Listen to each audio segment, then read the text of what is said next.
Hey y'all, welcome back to the Book Nook. I am over the moon because last month I had a great reading month. Well, okay, I'm on a high because the last book I finished, which technically I finished in February, was so good that it's coloring my vision around some of the other books that I read. But in general, it was still a good month. I think it was. But you let me know.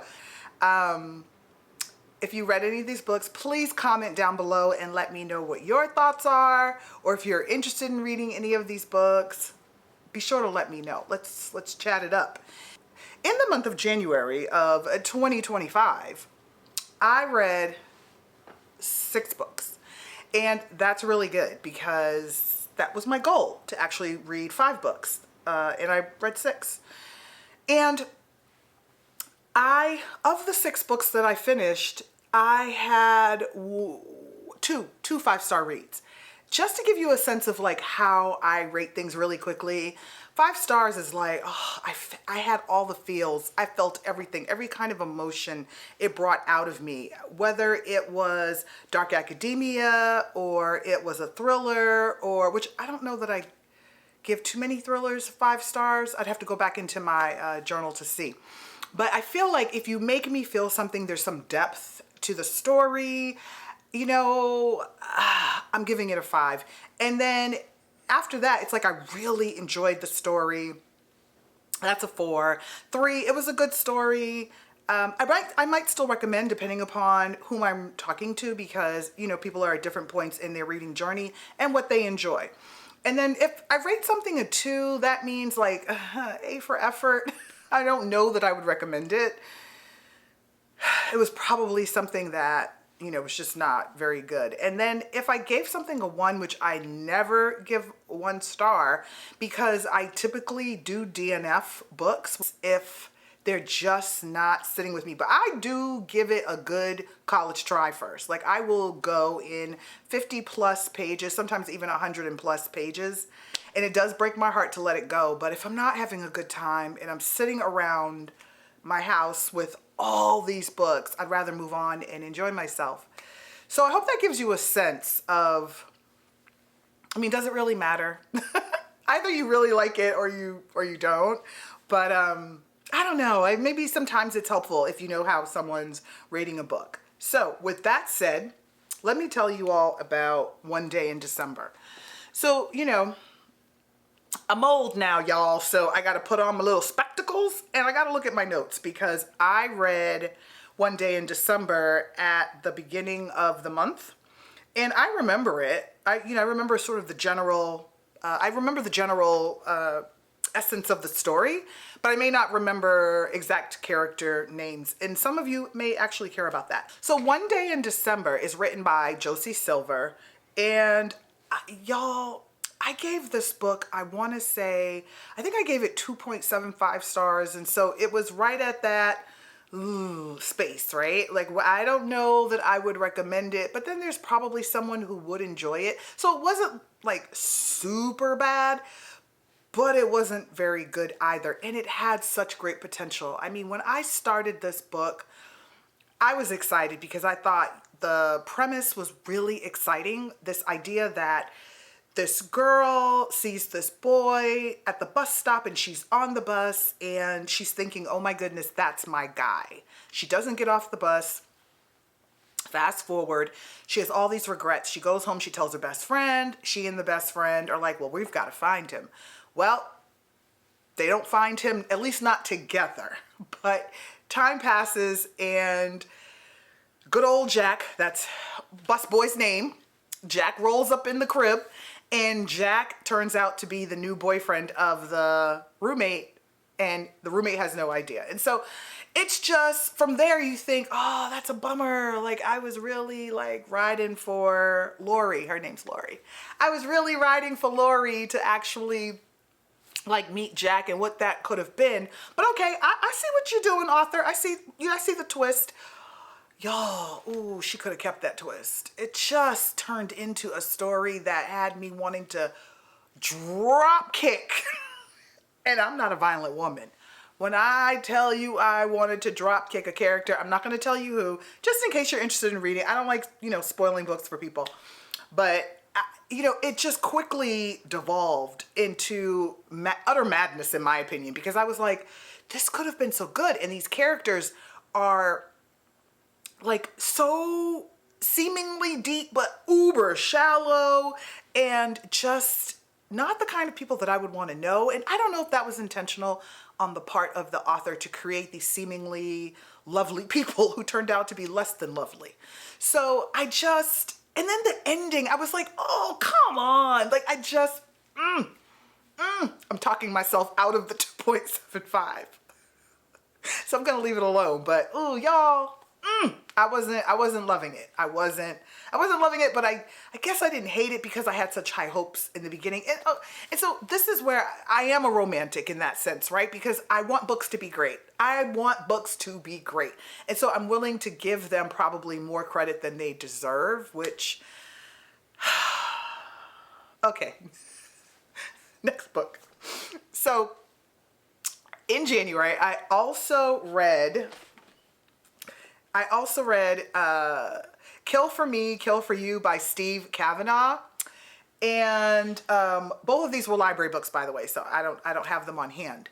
So that one I really enjoyed. Let me pull up my notes just so I can remind myself. So in that book, from the very jump, I was suspicious of everybody. I was like, what is going on?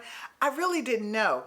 And then eventually the title starts to make sense because these two people meet, and this is on the back, so I'm not spoiling it for you. These two women meet and they're like, yo, I got problems with this dude. And she's like, I got problems too. Let's handle each other's problems. And I was like, this makes for a great thriller. Y'all, it really was. I don't know.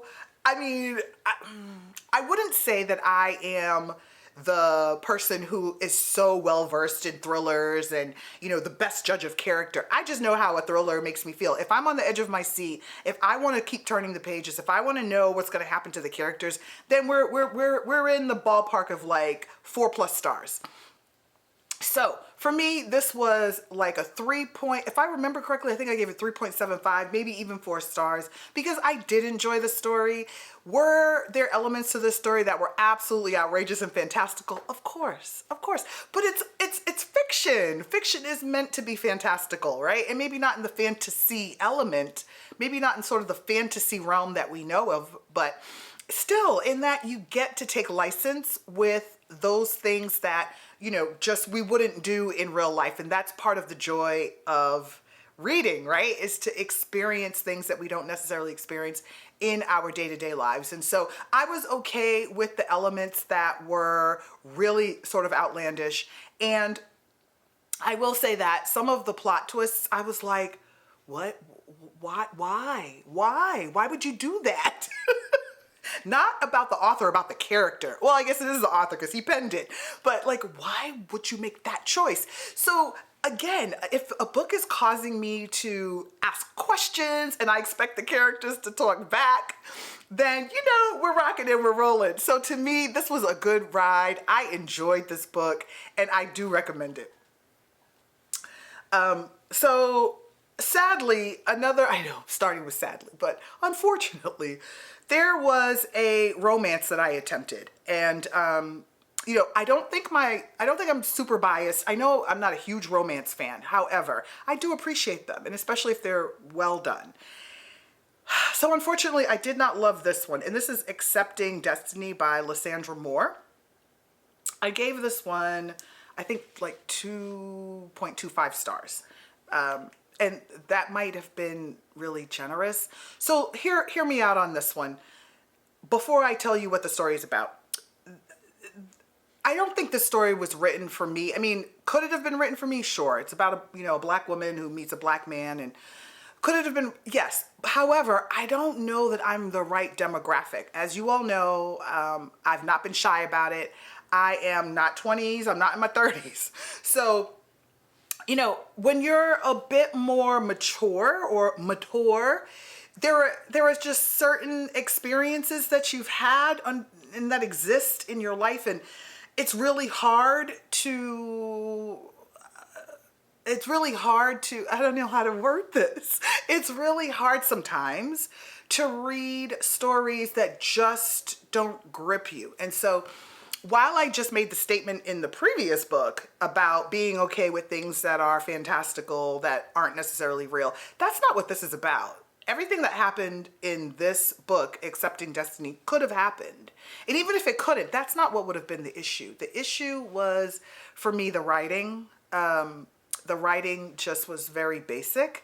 And the actual story itself, it just felt very juvenile. And so for me, I was disappointed because I like YA, and I don't think that this was meant to be YA. This is actually a book for adults. And so that's all I'm going to say, because I don't want to tear the author down at all. So unfortunately, this one did not work for me.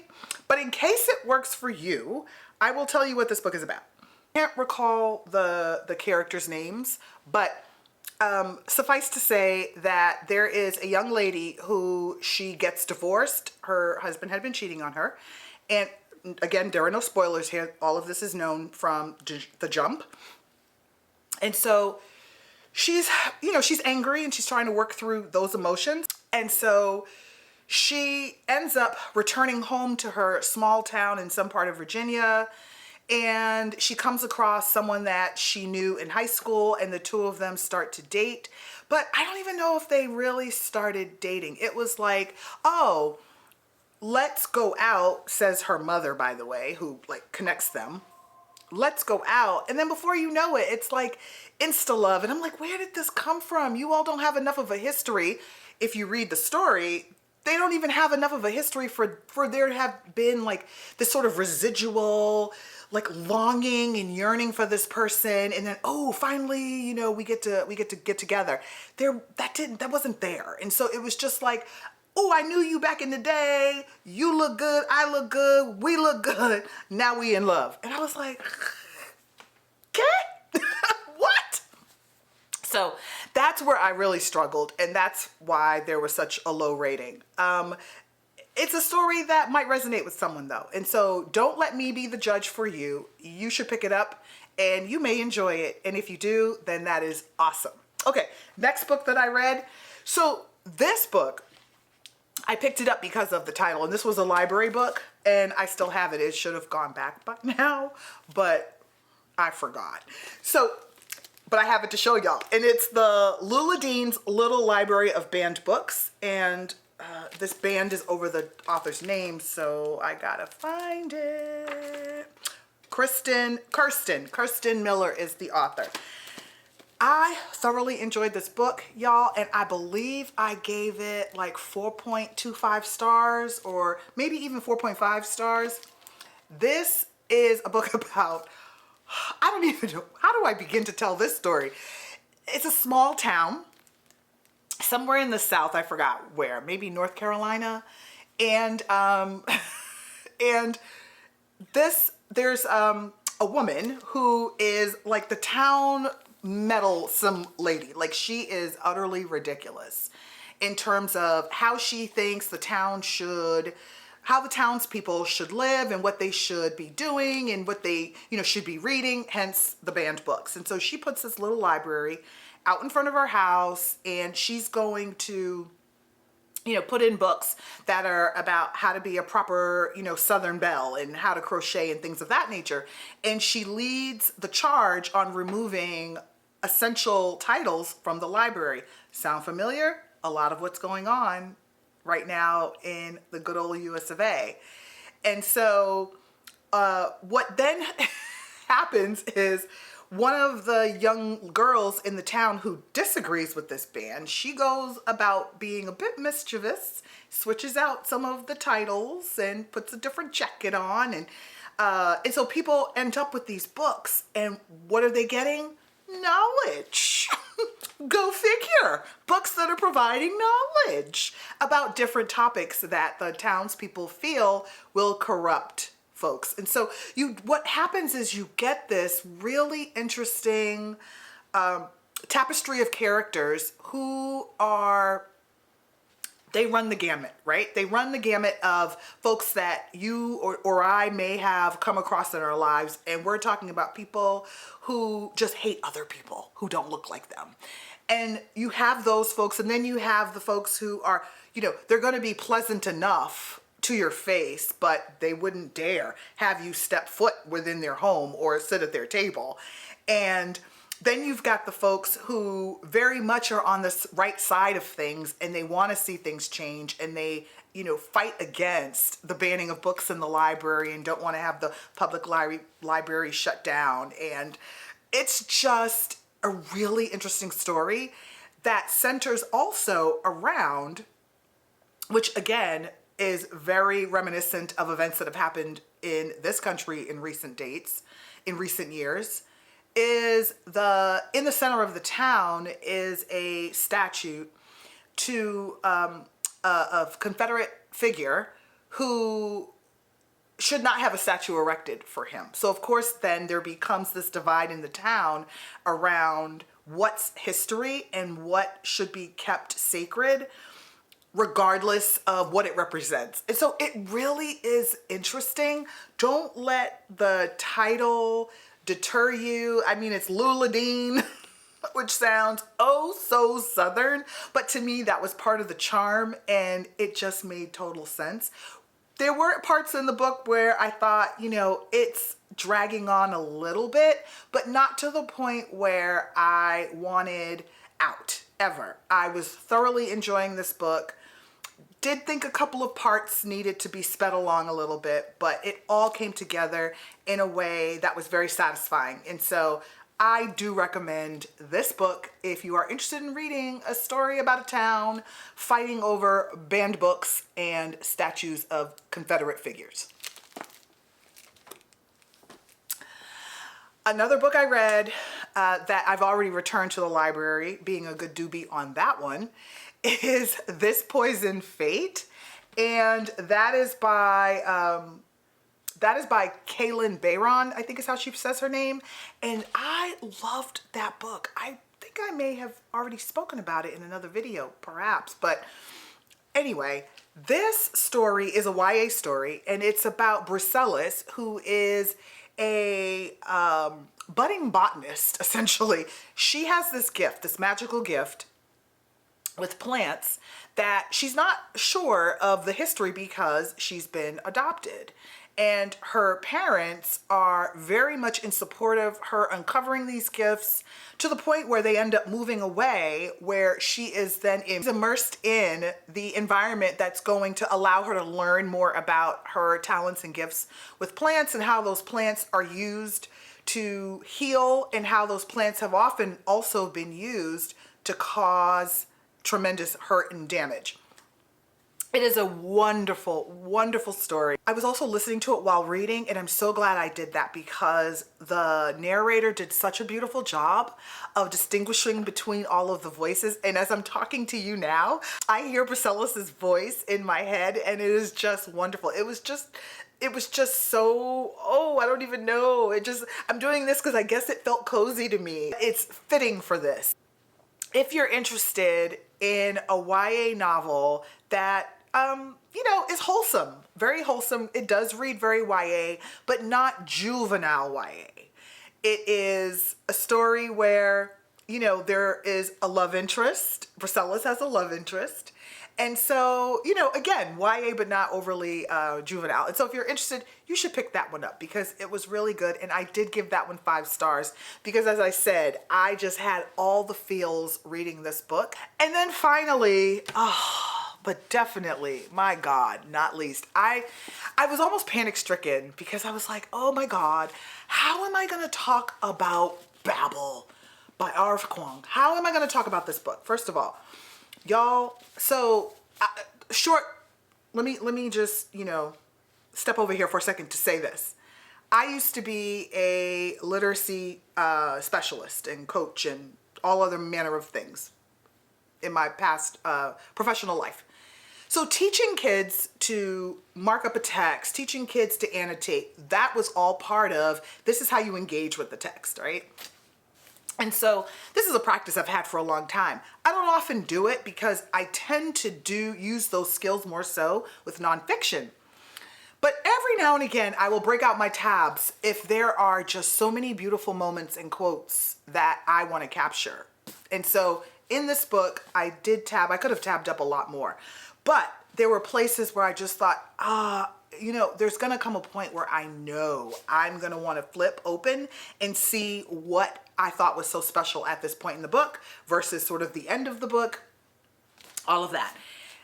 If you are not familiar with this book, because I know it took Book Talk and BookTube and everybody who was reading by storm in 2023. I believe it was 23 because that's when I first learned of BookTube and started watching. And I was like, what is this book that everyone keeps talking about? And so I bought it and then finally read it. This is about a young boy. And I don't even know, can I do it justice? Let me try. This is about a young boy who is essentially plucked out of his home in Canton, China, and brought to London, England, or Oxford specifically, Babel, to become a translator. And so he goes through all of the rigorous kind of training that is required in order for you to learn to match language. Now, what is so cool about this book is that it is what's interwoven in here is the fantastical because it's dark academia fantasy, but also actual history. So you're trying to decipher what's fantasy, what's fiction based on what Rebecca Kwong came up with in her mind versus what's factual. And so I found myself, you know, just really enjoying that process of figuring those pieces and parts out. There's nothing like an author who decides to footnote a book like this. I'm used to footnotes in, you know, any kind of nonfiction book, but not in a book like this. So my goodness, it was just so overwhelming at first, but then incredibly enjoyable to have those actual elements added.